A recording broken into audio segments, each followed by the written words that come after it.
കേരള ശാസ്ത്ര സാഹിത്യ പരിഷത്തിന്റെ സംസ്ഥാന വിദ്യാഭ്യാസ ജാഥയ്ക്ക് മാന്നാറിൽ സ്വീകരണം നൽകി. നവംബർ 14-ന് കോഴിക്കോട് നിന്ന് ആരംഭിച്ചതാണ് ജാഥ. പുതിയ വിദ്യാഭ്യാസ നയത്തിലെ അശാസ്ത്രീയമായ പരിഷ്കാരങ്ങൾ ജനങ്ങൾക്കിടയിൽ ചർച്ചയാക്കുക എന്നുള്ളതാണ് ജാഥയുടെ ലക്ഷ്യം.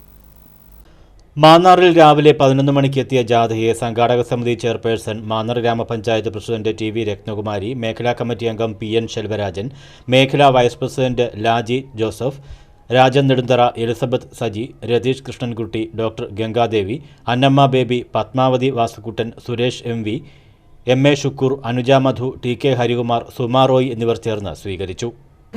ചോദിച്ചൊരു ചോദ്യമാണ്.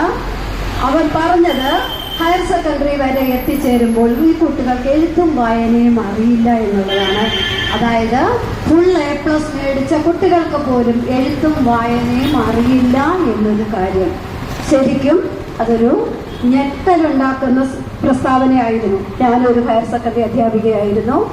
അവിടെ വരുന്ന കുട്ടികൾ എന്ന് പറയുമ്പോൾ ഫുൾ A+ മേടിച്ചു വരുന്ന കുട്ടികൾക്ക് എഴുത്തും വായനയും അറിയാൻ വയ്യ എന്ന് പറയുന്ന അധ്യാപക സമൂഹത്തോട് ചോദിച്ച ഒരു വളരെ മോശമായ ക്വസ്റ്റ്യൻ ആയിരുന്നു. കാരണം എന്താണ്? അവരെ 10ാം ക്ലാസ് വരെ പഠിപ്പിച്ചവർ അപ്പോൾ പഠിപ്പിച്ചില്ലേ എന്നൊരു ക്വസ്റ്റ്യൻ അല്ലേ? ജാഥ captain K Ponnamma, vice captain TP Kaladharan, ജാഥ മാനേജർ പ്രവീൺ ലാൽ, ജില്ലാ സെക്രട്ടറി മുരളി കാട്ടൂർ, ചെങ്ങന്നൂർ മേഖലാ സെക്രട്ടറി PK ശിവൻകുട്ടി എന്നിവർ പ്രസംഗിച്ചു.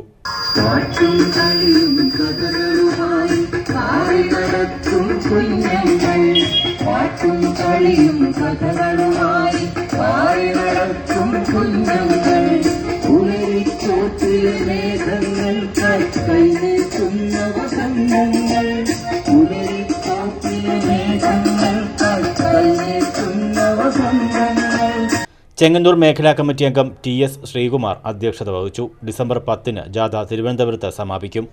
News bureau, Mannar.